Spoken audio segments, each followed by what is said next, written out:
একবার এক গরিব লোক রাস্তায় হাঁটছিল। হঠাৎ সে মাটিতে একটি সোনার আপেল দেখতে পেল। আনন্দে লোকটি আল্লাহর শুকরিয়া আদায় করল এবং আপেলটি নিয়ে তার পরিবারকে খাওয়ানোর পরিকল্পনা করল।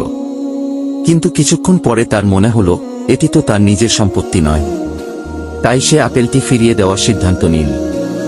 লোকটি আপেলটি নিয়ে এলাকার বিভিন্ন জায়গায় ঘুরতে লাগল যাতে এর মালিককে খুঁজে পায়।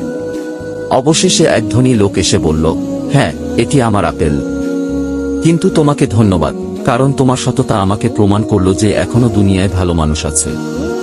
ধনী লোকটি তাকে বলল, তোমার সততার জন্য আমি তোমাকে 10টি স্বর্ণের আপেল উপহার দেব। গরিব লোকটি অবাক হয়ে আল্লাহর প্রতি কৃতজ্ঞতা জানাল এবং বলল, আমি তো শুধু হালাল পথে থাকার চেষ্টা করেছি, আপনি এত পুরস্কার দিচ্ছেন কেন? ধনী লোকটি বলল, কারণ হালাল রিজিক খোঁজা এবং সততার উপর অটল থাকা, এটাই আমাদের জীবনের আসল শিক্ষা।